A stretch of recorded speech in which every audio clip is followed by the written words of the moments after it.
Success has nothing to do with luck. There was a time when I felt completely lost, anxious, unsure, and just trying to find a reason to believe things could get better. Then, a few years ago, my therapist recommended a book from 1886 called Your Forces and How to Use Them, written by Prentice Mulford.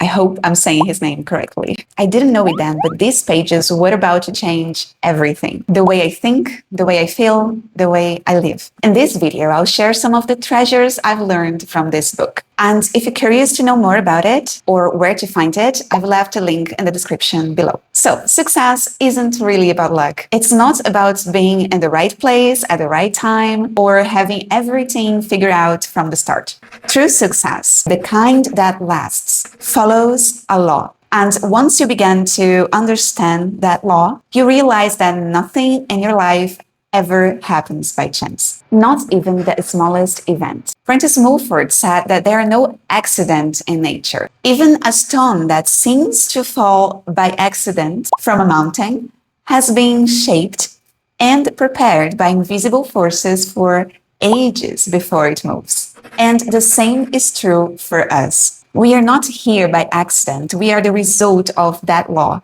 of energy, of thought. When we begin to understand this law, we can start to shape ourselves in the direction of who we want to become. Because our real self isn't the body, it's the spirit, the thought. Thought is not something abstract or imaginary. It's a living substance, as real as air or water or light. It travels from us to others, influencing them whether we are awake or asleep. This is our true power. And the more we learn about how this invisible power works, how to sustain it, how to guide it, how to use it with intention, the more we can accomplish, even in less time and with more peace. Mulford wrote that this was the real secret behind what ancient people called miracles or magic. They were simply those who understood how thought works. Your prevailing mood,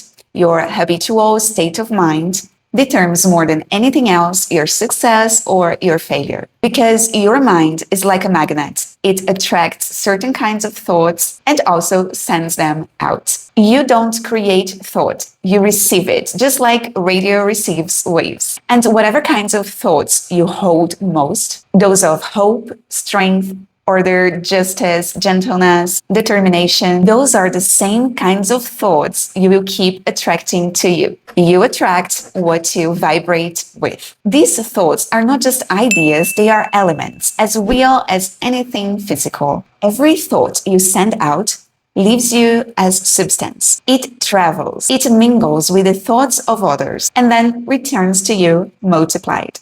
You are constantly meeting people whose thoughts have already touched yours long before your bodies meet. It's like invisible threads weaving your path towards them. When two determined, focused minds unite on a common purpose, their strength doubles, even if they live 1,000 miles apart. However, when our thoughts are filled with anger, complaint, or discouragement, we send that energy too. It travels, meets others of its kind, and brings more of the same back to us. We can literally attract relationships or partnerships that harm us or deeply help us. So, if you hold in your mind thoughts of strength or health, you begin to attract to yourself more strength and more health. If you focus on progress, on movement, on courage, those same forces begin to awaken in you. But here's something essential. Your goal must be based on right and justice. Because when your intentions are pure, the results you attract will truly bless you. If your purpose is to gain through deceit or manipulation, you may still attract the results, but you will attract deceitful minds, people whose energy mirrors your own. Dishonest minds always find each other, and they always end up hurting one another in some way. Every thought, whether good or bad, is a construction in the unseen world. And when we speak our thoughts, especially with calm and harmony, we release them with even greater force. That's why harmony between people is so powerful. When a group talks peacefully, setting aside ego and working toward a shared purpose, they create a current of energy that can bless their work and attract others to it. But when people complain, the energy turns destructive. It weakens everyone involved. So, every time you think or speak, you are creating, for good or not.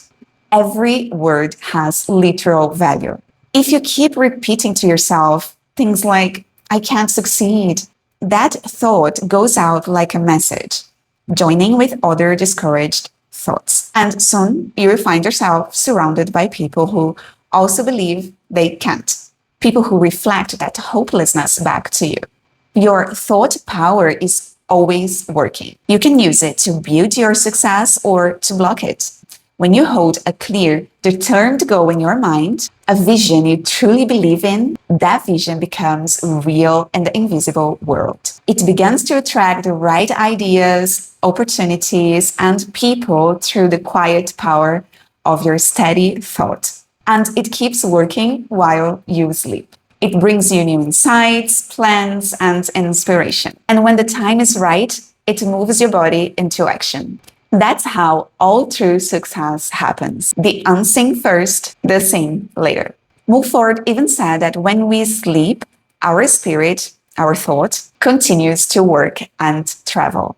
That's why our state of mind when we fall asleep matters. If we go to bed angry, anxious, our spirits may connect with others who are also in that vibration. But if we fall asleep in peace, with faith and purpose, we connect with people and energies that help us grow. If your thoughts are scattered, one desire today, another tomorrow, your energy gets diluted. You feel restless, unhappy, without direction. But when you focus on one single purpose with calm and determination, your thoughts begin to gather strength and direction. The same happens in our waking life. Every kind word, every gentle discussion, every friendly exchange sends out constructive energy that attracts more good back to us. Every argument or complaint sends out destructive energy that returns the same way. That's why it's so important to be aware of the conversations you engage in. Not just the words, but the state of mind behind them. Even talking about your dreams or plans with the wrong people can weaken them. Because thoughts travel, they are not truly private. So, remember, when you talk peacefully and with love, you build. When you gossip, you destroy. And the same applies to self-talk. What you whisper to yourself when no one's listening, you are shaping your path with those whispers. Mulford also said that success comes to those who persist, not with aggression, but with courage. See yourself in mind, in imagination, as confident, capable, and worthy. Leave that image in your mind long enough, and you begin to become it. The timid thought creates timidity. The confident thoughts create courage.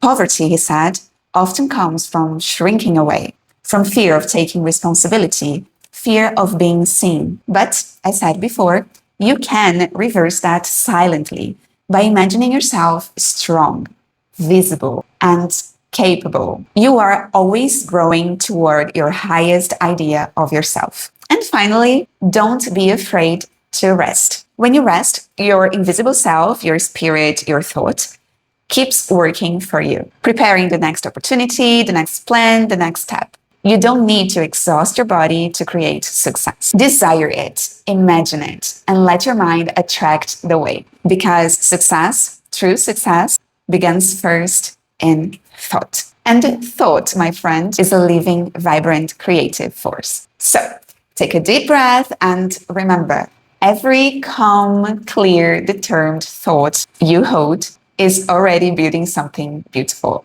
even now.